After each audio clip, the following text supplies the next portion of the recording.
क्योंकि आपको पता है छोटी मोटी बीमारी होगी तो ये एक दवा ले लेंगे तो हमारा कल्याण हो जाएगा, स्वस्थ शरीर और मस्त मन हो जाएगा। ऐसे ही हमारे जीवन की सारी व्यथाओं को मिटाने वाली होती है भगवान की कथा। लेकिन कब?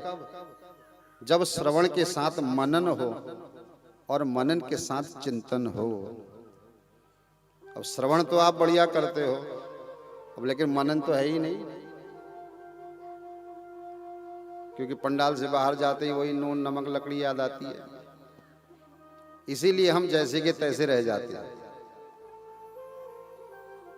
ये वही कथाएं हैं महाराज, जिन कथाओं ने एक बार सुनने से ही लोगों का कल्याण किया है।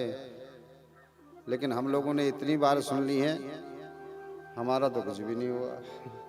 इसका मतलब अभी सुनी ही नहीं है, अभी हम समझे ही नहीं है। राजा परीक्षित ने एक बार कथा सुनी, मुक्ति मिल गई उसको। राजा जन्मेजय ने अपने पिता की मुक्ति के लिए देवी भागवत एक बार सुना, 10 बार नहीं सुना, उसे भी मुक्ति मिल गई।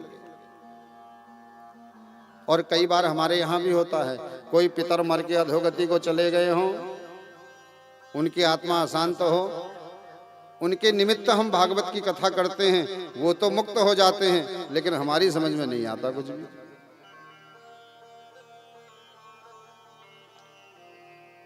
तब कथामृतम तप्त जीवनम कविभिरीडितम कल्मषापहम।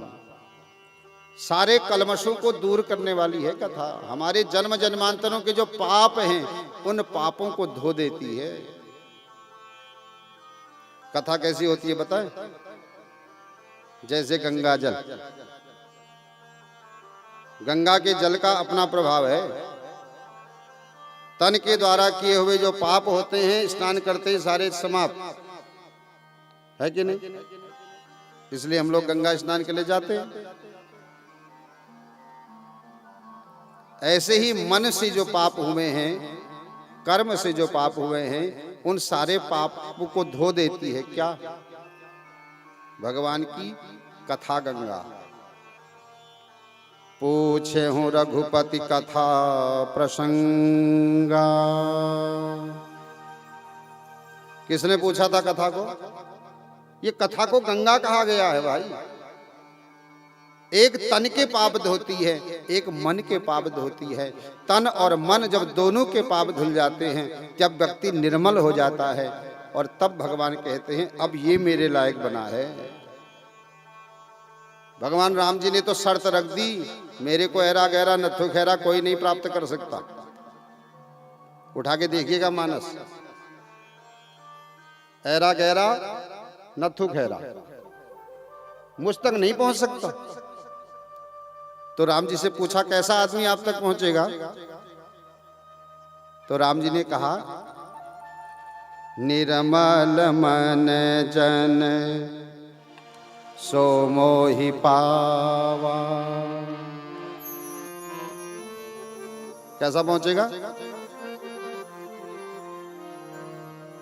निर्मल मन जन सो मोहि पावा। निर्मल मन जन सो मोहि पावा। निर्मल मन जन सो मोहि पावा। निर्मल मन जन सो मोहि पावा। मोहि कपट छल छेद न भावा। मोहि कपट छल छेद न भावा। मोहि कपट छल छेद न भावा। निर्मल मन जन सो मोहि पावा। मोहि कपट छल छेद न भावा। निर्मल मन जन सो मोहि पावा। मोहि कपट छल छेद न भावा। निर्मल मन जन सो मोहि पावा। निर्मल मन जन सो मोहि पावा। निर्मल मन जन सो मोहि पावा निर्मल सो मोहि पावा मोहि कपट छल छीक न भावा मोहि कपट छल छीक न भावा निर्मल मन जन सो मोहि पावा निर्मल मन जन सो मोहि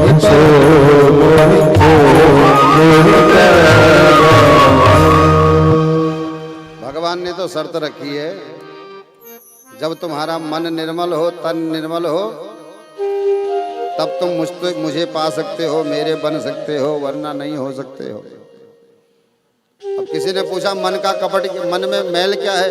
बोले छल कपट प्रपंच राग द्वेष घृणा तृष्णा काम क्रोध आदि विकार। अब देखो हमारी माँ, अच्छा हमारी माँ छोड़ो, अपनी माँ की बात बाद में करेंगे। ये संसार की दुनिया की जो माँ है ना, ये भी अपने बच्चे को साफ सुथरा बनाती है, बढ़िया कपड़ा पहनाती है, काजल का टीका लगाती है, क्रीम पाउडर डालती है, तो पिताजी की गोद में बैठा देती है। कब? जब साफ बनाती है और अपने घर के काम में लग जाती है। और वही बच्चा जब गंदगी कर देता है, बेचारी रोटी खा रही है, तो बाबूजी आवाज लगाते हैं, सुन रही हो, गंदगी कर दी है, ले जाओ इसे उठा के। ये जो बाबूजी होते हैं, इनको साफ सुथरा बच्चा ही अच्छा लगता है। गंदगी करते ही उसको भी माँ याद आती है, ले जाओ। बेचारी आधा खाना खा के छोड़ के आती है, बच्चे को ले जाती है, साफ करती है, फिर गोदी में बैठा देती है। माँ का ही काम है साफ करने का, पवित्र करने का। और जो जीव पवित्र हो जाता है, उसको पिता अपनी गोद में बड़े प्रेम से खिलाता है। हमारी माँ भगवती भवानी भी कभी गंगा के रूप में आकर के पापों को हरती है, तन को पवित्र करती है, भागवत के रूप में आकर के मन को पवित्र करती है। और जब ये जीवात्मा तन और मन दोनों से पवित्र हो जाता है, तब भगवान नारायण की गोद में बैठा देती है। तब ये जीव नारायण के लायक बनता है महाराज। भगवान यूं ही नहीं मिलते, जब भगवती शुद्ध पवित्र करती है, तब भगवान मिलते हैं। लेकिन हम लोगों की तो गति बड़ी खराब है, सारी दुनिया भाग रही है। अच्छा, भाग कहाँ को रही है पता नहीं। सुबह उठ के काम के लिए भाग जाते हैं, रात को आते हैं, बिस्तर पर सो जाते हैं, फिर भी मन, जब तक नींद नहीं आती, मन जो है अपने भागने में लगा पड़ा है। सो गया, सपने में भी भाग रहा। और जब तक व्यक्ति भागता रहेगा, तब तक उसे शांति नहीं मिलेगी।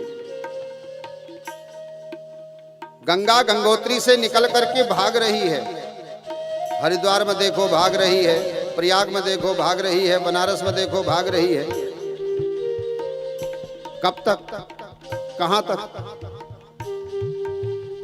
सागर तक। और जैसे ही सागर में गंगा विलीन हो जाती है, फिर गंगा का नाम भी समाप्त हो जाता है। फिर गंगा गंगा नहीं रहती, गंगा सागर हो जाती है,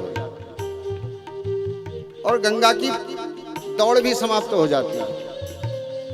ऐसे ही हम और आप जीवात्मा भी हैं। हम तभी तक 84 लाख में दौड़ते रहेंगे चक्कर में, जब तक हम उससे जाकर नहीं मिलेंगे। जैसे गंगा सागर में जाते ही गंगा का नाम स्वरूप सब समाप्त हो जाता है, वो सागर के समान हो जाती है। ऐसे ही जब ये जीवात्मा परमात्मा को प्राप्त हो जाता है, फिर जीव जीव नहीं रहता, फिर जीव स्वयं ईश्वर हो जाता है। क्यों? क्योंकि ईश्वर अंश, ये ईश्वर का अंश है, और उस अंश में जब मिल जाता है, अंशी जब अंश से मिल जाता है, तो फिर वही हो जाता है।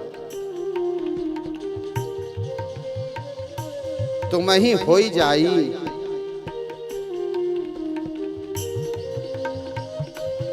भगवान ने बड़ी कृपा करी हमारे और आपके ऊपर।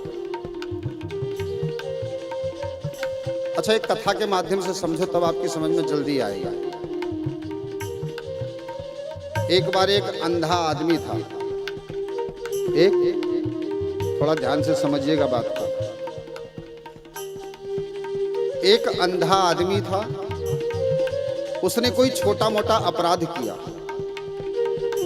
तो राजा के सैनिकों ने पकड़ करके उसको कारागृह में बंद कर दिया। उसकी एक भी नहीं सुनी। वो अपनी सफाई में दो शब्द कह भी नहीं पाया। बहुत दिनों तक बेचारा कष्ट उठाता रहा, भोगता रहा। एक बार पता नहीं अचानक से राजा को क्या याद आई, तो राजा ने सोचा चलो आज मैं अपने कारागृह का भ्रमण करके आऊं, कारागृह को देख के आऊं। राजा आज जैसे ही कारागृह में घूमने लगा तो एक एक करके देखने लगा, कैदियों को पूछने लगा इसने क्या किया, इसने क्या किया, इसने क्या किया, इसने क्या किया। तो जैसे ही उस व्यक्ति के पास पहुंचा जो अंधा था, उससे कहा भाई तूने क्या किया। तो उसने सफाई दी, कहा महाराज मैंने कुछ नहीं किया, एक छोटा मोटा अपराध हो पड़ा, वो भी गलती से, मैं अंधा आदमी हूं, मैं क्या कर सकता हूं, जानबूझकर कुछ नहीं किया मैंने। महाराज एक छोटी सी गलती के लिए, वो भी अनजाने में हो गई, मुझे क्षमा कर दो। राजा बोला भैया इसको निकालो बाहर, छोड़ो। उसको मुक्त किया। लेकिन पता है राजा ने शर्त रख दी। राजा ने कहा भाई तेरे को पता है मेरा जेल खाना कितना बड़ा है। बोले हाँ महाराज पता है, बहुत बड़ा जेल खाना है, 84 योनि का है। तो राजा ने कहा अगर तू निकल सकता है तो भैया तेरे को कोई सहारा नहीं मिलेगा, कोई तेरा सहयोग नहीं करेगा।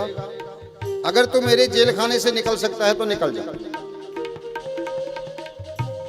अब उस अंधे आदमी ने सोचा ये कौन सी बड़ी बात है, मैं अंधा हूं, सीधे तो नहीं जा सकता क्योंकि दरवाजा एक है। तो पता है उसने बुद्धि लगाई, और उसने बुद्धि लगा के सोचा मैं दीवार के सहारे सहारे हाथ लगा के जाऊंगा, तो जहां दरवाजा होगा वहां पर दीवार होगी नहीं, तो वहां से बाहर निकल जाऊंगा।